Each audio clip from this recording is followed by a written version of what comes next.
All right, everybody. Good afternoon. This is the Fantasy Sports Boss Fantasy Football Live on this sobering Tuesday afternoon.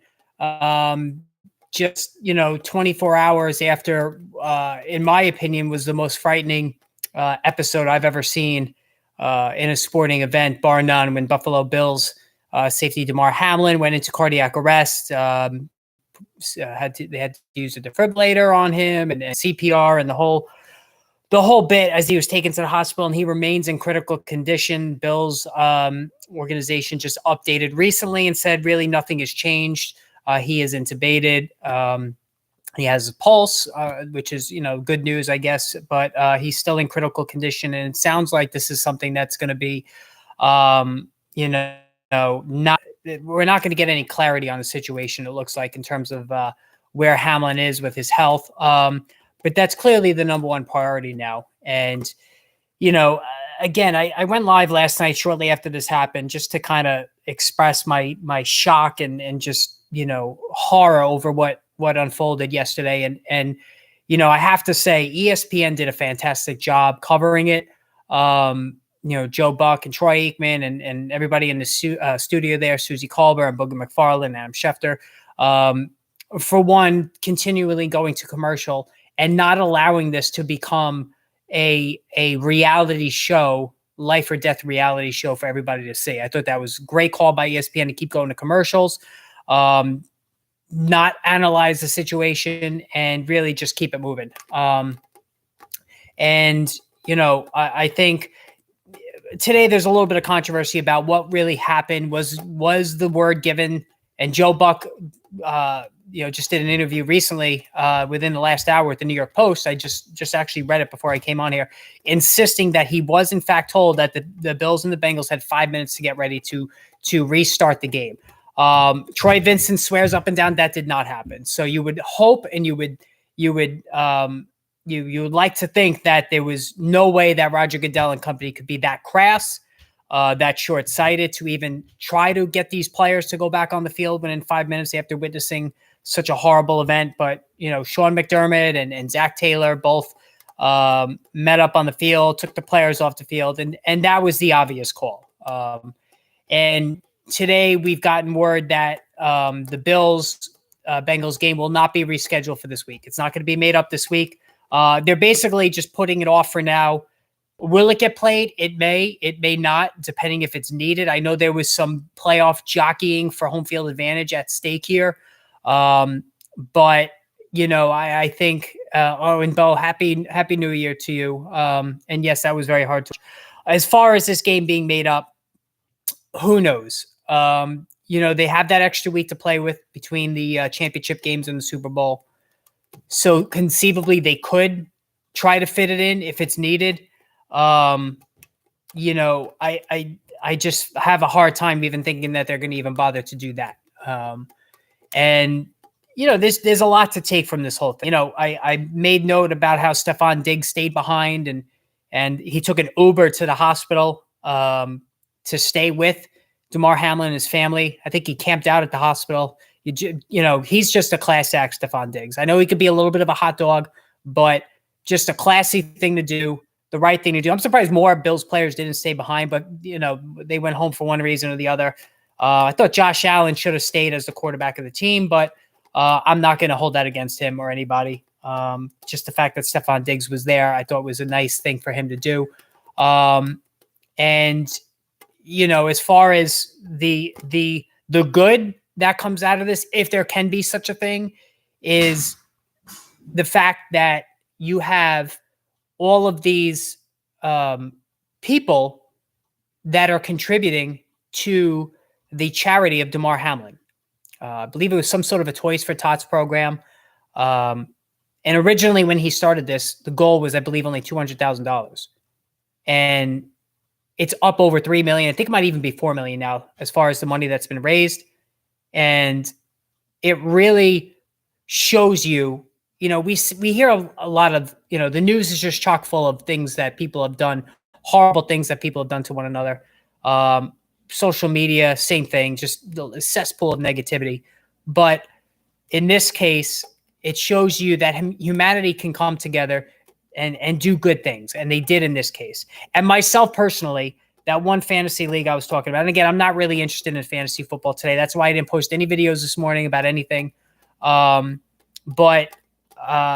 the one final I was in, decided to chop the pot with an extra $50 left over that will be donated to the charity.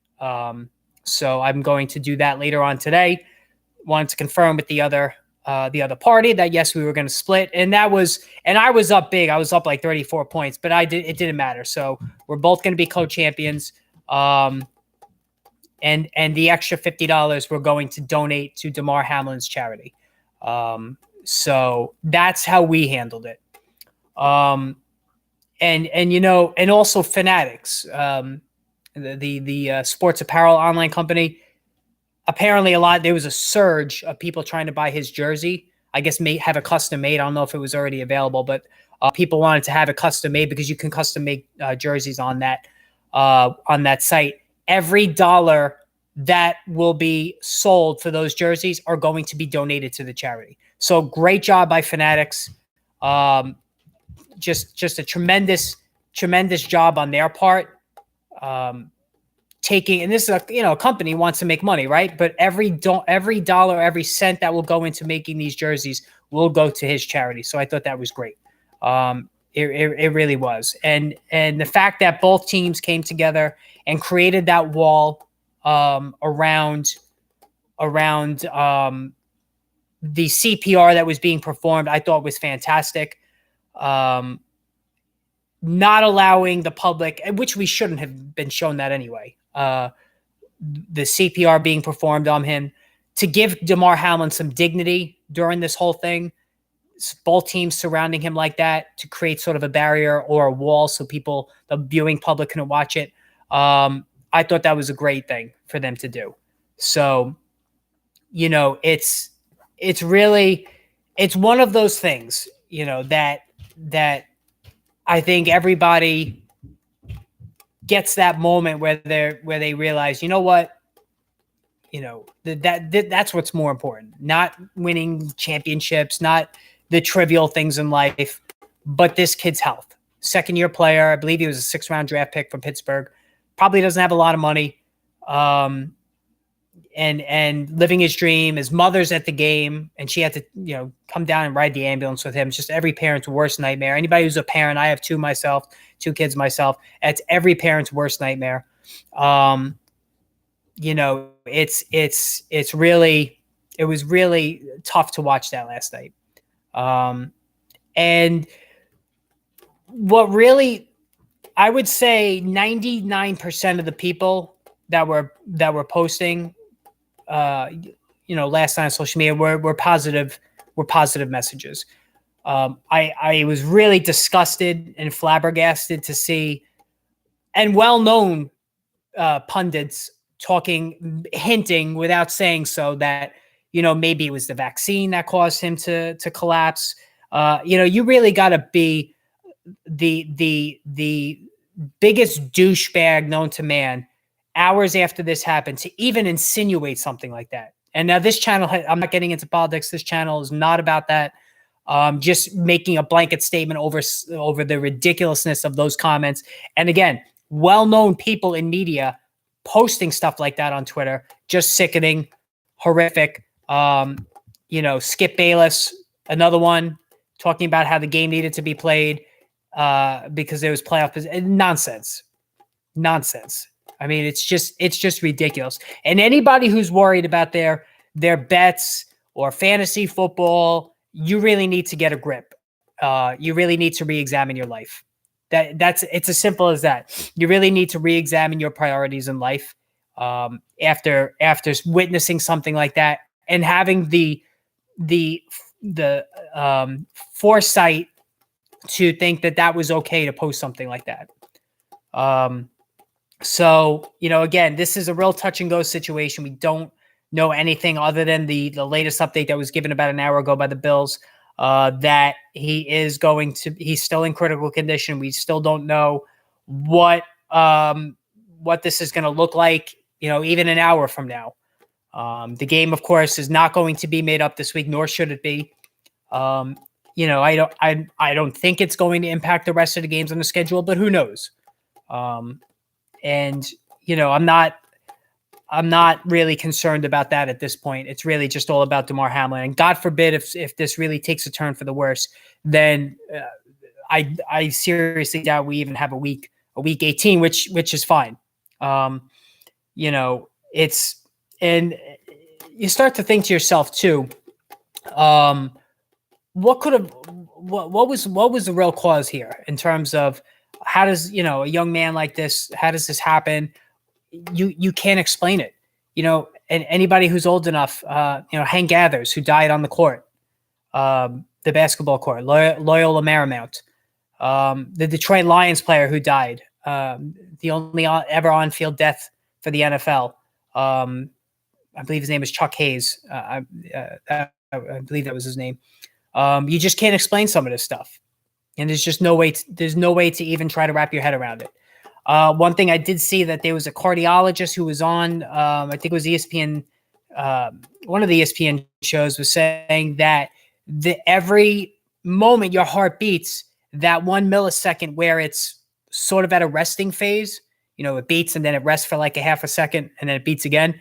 That is probably, and this is a cardiologist who said that would probably at that rest point might have been when he took the hit. And that is when these episodes could happen where defibrillation could take place, and that could explain why he collapsed the way he did. Yes, Hank Gathers was very sad. That was a very sad situation. We need to be nice to each other, Bo. You're absolutely right. That's the one thing that we could take out of this. But this cardiologist said that could be the reason why this happened, is that in between his heartbeats, in that split second that T. Higgins hit him, it was at a resting point, and that impact, that force, might have caused what happened there. But again, that's all speculation. I think that mostly we're in a wait and see pattern now with this. And like I said, there was a little bit of controversy about whether ESPN was told that there was going to be a 5-minute warm up and get these players back on the field, which was just utter nonsense if that was the case. You would hope that wasn't the case. And now I don't know where we go from here. Now, I did put a poll out today. How did you handle your fantasy leagues? Listen, it's one of the fantasy experts, I forgot who it was, has a very big following, said, eventually you're going to have to get around to settling this and figuring this out. Well, for me, there's a number of ways you can do it. You just simply split the pot. Now that the game has been canceled, I don't think you could wait for the resumption that could come after week 18. I think we're past that point now. So I think you either just, whoever was winning at the time, you can give them the league championship. You could agree to split, whatever you decide. I don't think there's a right or wrong answer at this point. If you have somebody that's being a real jerk about it, well, then you probably shouldn't have that person in the league for next season. That's my take on it. I know that there's money involved. I know, we played this all season, but it really just doesn't matter. There's bigger things at work here. So I think that poll that I had posted, I was a little surprised because most leagues, and this came before, I guess, the information that the game would not be rescheduled. Most leagues were still in like a holding pattern, waiting to see if the game would be restarted again at some point. So I get it, if it's, especially if it's a high stakes league, there's money involved and whatnot, but I think it just a split pot is probably the best way to go. It was up 40, so we didn't end up splitting, but I donated some of them. Yes, George, that's perfect. So I myself was up 34. My opponent had Josh Allen and Joe Mixon, and I had T. Higgins. Ironically, I had T. Higgins, the last play of that game, and he's the one who delivered the hit. We just simply, we're going to be co-champions. We actually have a trophy where we put, it's like a Stanley Cup trophy where we put our names on it. So we're going to have 2 names on it. That's it. Hi, Rain. How you doing? So we're going to have 2 names, co-champions. We split the pot. There was an extra 50 and we're going to donate that to the charity. So I feel good about that. I think that's the best resolution. there's, there was some people say, oh, how about you just take the stats from the Bills game and the Bengals game in week 18? But you can't do that because it could, I don't know who the Bills are playing next week. Actually, they are playing New England. I don't know who Cincinnati is playing, but you can't the week you can't have the matchups change, like like Josh Allen going against the Bengals as opposed to now going against the Patriots, because that's going to skew what the championship week should have looked like in week 17. You can't just say, okay, we'll just take week 18's numbers, because again, it's different opponents, different quality defense. You can't do that. So that's just my opinion. And I think that you should just simply chop it up, split the pot, and be done with it. And that's it. So, again, this was a titanic matchup. Bills, Bengals. Really wanted to see, if the Bengals would have beaten Buffalo, they would have beaten then Kansas City and Buffalo. And I think the Bengals are just a really, really good team who can win the Super Bowl this season. No doubt about it. But again, I really don't think it's going to it pales in comparison to the bigger issue at hand here, and that's the health of Damar Hamlin. So those were my thoughts on it. I had a hard time sleeping last night. Just thinking about, now my kids are young, but just thinking about what his mother must have been through witnessing that and having to ride in the ambulance, his teammates seeing that, Josh Allen was in tears. Multiple players were in tears. I mean, you saw Joe Burrow go over and talk to Josh Allen, and Joe Burrow is just a swell guy. Another class act. And both coaches did the right thing as well. So what did Skip Bayless do? I heard he did some stuff after. So what Skip Bayless did, Rain, was that he said something along the lines of, I know they're going to probably have to cancel the game, but how could they do that? A lot of playoff implications on the line. Basically saying that the game needs to go on, which is a complete asinine, ridiculous tweet to put up. And he got obliterated instantly. Isaiah Thomas, Matt Barnes, Sauce Gardner. I mean, it was a who's who of athletes across the sporting spectrum who came in and just ripped him apart. He's already one of the most disliked media personalities in the business, and that really just kind of put it on top. Now he did put up a subsequent tweet where he apologized, and it's a little too late. That's who he is. That's what Skip Bayless makes his career on, is being a provocateur and generating headlines. And I get it, in the media, that could work for you and really elevate your standing, but that crossed the line. What Skip Bayless did, it absolutely crossed the line. He's not going to get fired over it. He's that undisputed. I know Shannon Sharp wasn't on today. Maybe Shannon Sharp was so livid himself at Skip Bayless, and that's why he didn't go on today. That's possible. But it was just a very tasteless, awful thing. Just after witnessing what we all witnessed. So again, I'm just looking to see if there's any updates. Other than we know it's not a cardiac arrest. So he's sedated and still in critical condition. So that's from Albert Breer a couple hours ago. Yeah, Gerard, I'm the same way. I'm in the championship too, and I probably would have won outright. I was in a good spot there with my league going in up 34 with having T. Higgins and my opponent with Josh Allen, Joe Mixon. But again, it doesn't matter. So, I'm a co-champion. That's fine. The money doesn't mean anything to me. In my other league that I was knocked out in, the two owners also agreed to split.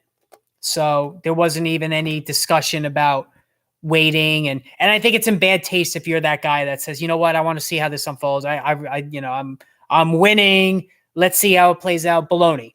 Like I said, they're not making up the game this week. If they do play this down the line, it's probably going to be after week 18. And I'm not sure the Bills and the Bengals would even support that.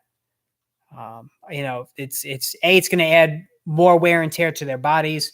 B, it just doesn't feel right in my opinion. And overall, it doesn't matter in the grand scheme of things. It really doesn't matter whether it's fantasy football, real football. It doesn't matter. I guess if you're on in a league that does week 18 of fantasy apps, just hold the game stats and let it play when the game. Yeah, they could. They could. I'm not sure. I didn't see. Now I'm in a Yahoo league. I didn't see how Yahoo. Are they just going to wipe out the stats? Yahoo hasn't even updated. What the hell is Yahoo doing? They still have their old statement up on waiting for the decision, even though the decision has been made. And if I click on the matchup that I have the 100% favored green, on my side, but it doesn't call me a winner. It just says favorite 100%. So, even Yahoo really hasn't made a determination, and I guess too, you could treat it like a situation where, players get injured and they're out the rest of the game. If you really have a stickler in your league, you could just treat it as, Allen, Mixon, Chase, Diggs, treat it like an injury and they never finish the game. And that's the end of that. If you have some asshole who's really going to be difficult about it. Gerard, it just, most of the people did the right thing. 99% of people did the right thing, but you have those select few who tried to make politics out of this, who tried to talk about gambling and all this other stuff. They kept the stats and just listed the game as postponed. I don't even think fantasy apps know. Yeah, I don't think no one knows what to do, George. It's really a unprecedented situation. Nobody really knows how to handle it. Do you wipe out the numbers? And again, it just doesn't matter. So, it's all secondary to whatever happens to Hamlin and his family going forward. So, not sure if any of you, what was decided in some of your leagues, and if you want to share that, you can. Like I said, in my particular league, we split the pot and we just donated an extra $50 to the charity. And like I said, I felt good about that. I felt like that, was the right thing to do. And boy, that is the one really good thing that comes out of this. I think it's over 4 million now, that charity. That's just crazy. Fanatics is going to donate all the money from his jersey to that charity. So many kids are going to benefit getting toys, just really making their lives a little bit better, maybe putting a smile on many kids' faces. And we hear that every holiday season, the Toys for Tots. A lot of kids don't have anything to open up on the holidays. Maybe this charity, not even just the holidays, but kids' birthdays who need it, kids who are sick, homeless, whatnot. That's the one good thing that can come out of this. As a heart transplant recipient, I hope he's in a top-rate hospital. Wow, Gerard, I did not know that. Thank you for sharing that with us. I hope you're doing well. That's really nice of you to say that and share that with us. That's a big thing. And I hope you're doing well. Having gotten a transplant yourself. You're right. Yeah. There'll GoFundMe. Yes, there's no GoFundMe, Gerard. There's a charity that he has. If you Google it, I'm sure it'll come up where you can donate to him. As much as you want, you can't be the guy that argues to have a play out or argue. Yes, you can't argue one way or the other because you look like an ass if you want to play it out or if you want to, wait for the resumption of the game or whatnot. You can't do that. You just can't, you can't be that guy to see this meaningless fantasy league to the end. And thank you, Gerard, for sharing again. That's you didn't have to do that, but I hope you're doing well. But even I don't know. Even if this game, and if this happened during the middle of the season, I'd still feel the same way. I wouldn't even know how that would be handled even during the middle of the season. It's terrible. It really is. My league ended up taking a vote, and everyone just voted to have it end with whatever the score was. Yeah, that works too. Whatever the score was at the time, whoever was in the lead, I guess, could get the prize and whatnot. Or you could. Somebody had posted a 70-30 split. I forget who it was. I don't know if it was one of you guys. That works too. or you just simply donate all of it. And that was somebody had messaged me today, said, no, they just agreed to donate the entire pot to Damar Hamlin, which I think is just fantastic. Just a great thing to do. So, so that's where we are with that. You could do it based on you could do it based on win percentage for sure. So that's where we are with that. I'm just going to check to make sure there's no other updates there. So I think that going forward now, the remainder of this season. So I'm not doing, thank you, Gerard. I appreciate that. I tried to make it fun. Next season, I'm going to make it even better. So don't you worry. But now I'm going to be going into eventually, and I'm probably not doing any videos tomorrow too, out of respect to the situation. But I think going forward now, I'm going to start doing wrap-up videos on certain players. And thank you, George. I appreciate that. Wrap-ups, talking about each player's season, how they did, how I forecast them for next season, stuff like that. And then, of course, the NFL draft, which is really going to be very exciting. This is a very strong NFL draft coming up. It's a very strong quarterback class, although I think Caleb Williams of USC next season is going to be unbelievable. But I love C.J. Stroud. Gerard, I have a PayPal on the homepage of the site. So I don't know if you have PayPal. I have that on the homepage of the site there. So again, never expected. No donations. I definitely greatly appreciated. But you don't have to do that. That's never expected. And if you don't have Venmo, there's the super chat option as well, which is below the $sign there below my name. But again, never expected. Certainly appreciated. But so I'm going to be very heavy in the NFL draft, and I'm really hoping to have some guys on to do an interview on here to discuss the draft and also NFL free agency. So that's another thing I'm going to focus in on. Having somebody that I could kind of bounce ideas off of. I think that would enhance things a little bit as well. I have somebody that I also do some of the stuff with. His name is Rob, and I'm going to have him on and have like a debate with him on some stuff as well. So, there's definitely going to be some, the NFL draft guide, my prospect draft guide, that's coming out hopefully the end of January, probably more likely the beginning of February. And of course the draft is in April. And then the fantasy football draft guide, that will be March, I think, in that area code. So, it might even be April. I do like to get the rookies, especially the first couple of rounds. Those rookies, like to preview them in relation to where they were drafted. So that's something I'm going to probably work on too. So the fantasy football draft guide, I'm thinking, is more April. The prospect NFL draft guide will be out end of January, beginning of February. I'm on the edge rushers now in terms of the player profiles, and it's a lot of work. Trust me. I mean, I've watched so many college football games. I delve in on all the key players, all the players who I think are going to be drafted. Edge rushers, I have about 40 something prospects that I'm profiling just for edge rushers alone. So it's going to be, probably over 300 prospects. I'm going to have a paragraph too about. How goes out to Damar and his family. I play fantasy at RT Sports, and I'm not sure what we'll do. I have $12K invested in over 90 teams. Wow, Casey, that's a lot. Holy crap. That is the most I've heard of. $12K invested in 90 teams. I don't even know how you keep track of 90 teams. I only have 2 teams. I can't, I used to have like 10, 12 teams, and it just drove me crazy because you have a situation where, okay, you have Josh Allen, and in one league, the other league, you're playing against him, and you just don't know who to root for.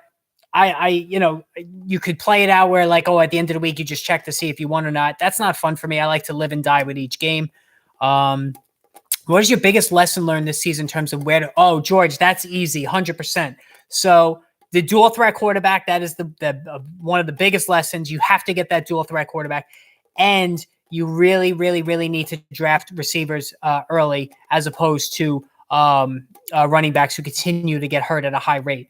And that's what I wanted to talk about. So in my 2 leagues, there were 5 players who ended up in the finals fantasy football players who ended up in the finals in both of my leagues. So I thought this was interesting in terms of the players that wound up in the finals in both of my leagues. So mine was to never draft a running back on a team with a mobile QB and prior as a top 5 receiver. Yes, you always got to get that top receiver. First round next season, I'm definitely going top 5 receiver. Now, the 5 players who ended up in the finals in both of my leagues, Josh Allen. So Josh Allen was on my opponent's team in the final I'm in, and then he was in the other final in the other league I'm in. So Josh Allen, number 1 fantasy quarterback, ended up in the final in both of my leagues. Travis Kelce. I own Travis Kelce in the league I'm still alive in.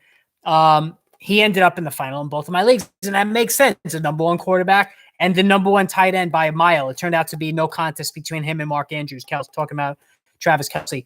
Number 3, this was a little surprising to me. Christian Kirk was in the finals in both of my leagues. Now, his draft value was pretty good, and overall, it was a little inconsistent with Christian Kirk, but he supplied the value in the end, and he was in the final in both my leagues. The 4th player was Ramondre Stevenson. And this makes sense because Stevenson was a tremendous early to mid-round pickup who, when Damian Harris got injured, wound up really having an excellent October, an excellent November, and then things came apart late December. And in the fantasy playoffs, he was horrible. There's no doubt about it. So it was good. I have Josh Allen, Kelce, and Kirk in the league. I won. Yes. So there you go. It seemed like, Kirk, Kelce, and Allen with Ramondre Stevenson were all in the majority of finals. You can always get away with picking up a running back midway through the season. Receivers are replaceable. Yes, George, you always can get league-winning running backs in the middle of the season. Getting league-winning wide receivers in the middle of the season, not so much. And then the 5th one was Joe Mixon. So I was scratching my head on that one because he really didn't have a good season. If you take away that one monster game he had, it really wasn't good. But what I would say about Mixon is that he was the boring veteran who dropped to the 2nd round that was kind of looked over by the majority of us. And I know for me, I just wanted no part of him because I was just so bored of him. But he ended up being in the final in both of my leagues. So those 5 guys ended up in the finals. Yes. So Walker was a true league winner. That's why all season I kept doing the handcuff running back strategy, because that strategy works. If there's one thing that you can take into next season, use the handcuff running back strategy, pick up all the top handcuffs before the games, and then just drop them after the 1:00 games, do the same for 4:00, so on and so forth. That worked so well this season. There were so many guys you could pick up that wound up turning out to be real league winners, difference makers during the course of the season. And I tell you what, another receiver that I'm really going to be all in on next season, I can't wait, is Garrett Wilson. Garrett Wilson is going to be, he already is looking like he's ready to be an alpha wideout. I think he's going to be even better next season. I'm all in on Garrett Wilson. My plan next season is to take Justin Jefferson, Stefan Diggs, Tyreek Hill in round 1. Round 2, take a Ramondre Stevenson or Brian Robinson. Round 3, come back for Garrett Wilson. Round 4, one of the dual threat quarterbacks. If Mahomes makes it there, he's all mine. I would take Lamar Jackson again. Justin Fields, Josh Allen. Obviously, I don't think Allen will make it to the 4th round, but I want one of those guys. Trevor Lawrence is going to be a great value, no doubt about it. What's a handcuff running back? So Gerard, during the course of the season, I posted videos where the top up running backs like a Jalen Warren, Kenneth Walker initially behind Rashad Penny. You pick these guys up before their games on Sunday, and if the starter gets hurt, you're left with this sudden overnight starter who could really take off. Jeff Wilson for Eli Mitchell on San Francisco initially. He was another handcuff that turned out to be really good. Benjamin for that short time when James Conner was injured. So that's what I mean. You pick these guys up before the games so you don't have to fight waivers after the fact when the starters get hurt. Jamal Williams, DeAndre Swift for sure. I had Garrett in reserve. Yeah, Garrett Wilson is going to be a stud. He could be a late 1st round pick in 2024. Get in on Garrett Wilson next season. I'm going to be doing videos on all this, so don't you worry about that. I think Trevor Lawrence is going to be taken around 5 like Burrow. Yes, I love both of those guys. I like Lawrence a little bit better because he runs. Joe Burrow does run. So I'm all in on Trevor Lawrence. Lamar, I know the injury was a problem. I still like Lamar Jackson. Justin Fields, I said this the other day. Justin Fields versus Trevor Lawrence is going to be a tough decision. I think they're going to be drafted right in front of each other. Fields is the better runner. Lawrence is the better passer. Lawrence is going to have the much better offensive weapons. So I do lean Trevor. If I were to rank them initially right now, it's going to be Josh Allen number 1, Pat Mahomes number 2, Jalen Hurts definitely number 3. And you could even make a case for Jalen Hurts to be going number 2 in front of Pat Mahomes. So I think those 3 are generally are pretty much locks. The top 3: Josh Allen, Pat Mahomes, Jalen Hurts. Then you have 4, 5, 6. Lamar Jackson, Justin Fields, Trevor Lawrence, Joe Burrow. I even think Deshaun Watson's going to be in the 10 to 12 range. I think he's going to be fine. I think. We're done with the duel with the single threat quarterbacks. No more Matthew Staffords, no more Tom Brady's, no more Aaron Rodgers. Derek Carr. You can't have these guys when the rest of your league has dual threat quarterbacks. I took Burrow because he was drafted. Yeah, you know what, George? The only non-running quarterback I'm really interested in is Joe Burrow because he's such a gunslinger. Like he really is just balls to the wall gunslinger. He's just fantastic. Yeah, you're right, George. Lamar Jackson did fall off. I think losing Rashad Bateman hurt, and Mark Andrews was injured. But I'm still a fan of his. I had Fields, and I think he's going to be even cheaper next season. I had Fields pick him up when Lamar crashed. Yes, I did too, Gerard. But Fields also let me down at the end. He did. He just did not play well at the end for sure. Next season, I'm a little bit nervous about him. I know they're going to definitely bring in somebody to help offensively. They're going to bring in some prime receivers to help him, but I'm a little nervous. So let me look at the quarterbacks here. So let's see. And how about the year Jared Goff had too? I mean, there's a limited quarterback who doesn't run, but he had a fantastic season. So yeah, next season I have Allen number 1, Mahomes 2, Hurts 3, 4. And where do you put Justin Herbert, right? I mean, I think Justin Herbert's going to be fine. Dak Prescott. You got Dak Prescott. That's got to be in there as well. I really think you got to have Prescott and Lamar in that next grouping there. Joe Burrow as well. So, you could put Joe Burrow 4, Lamar Jackson 5, Dak Prescott 6, Justin Herbert 7, and then maybe like Trevor Lawrence 8. So, I mean, that looks like it would be good for me. I love Dak Prescott. I like him more than most people. I drafted AJ Brown around 3 and Higgins around 4, and then had the option of Hurts around, luckily, Burrow. Yes. Yeah, that you did fine, George, with that. How do you feel about stacks? Want AJ Brown or Higgins stack, or both would have worked out? I do like stacks a lot, for sure. Wide out quarterback stacks, not running back quarterback stacks. And here's the thing, too, guys. Devontae Smith. Holy smokes. I mean, that was ridiculous. I was looking at this before I came on.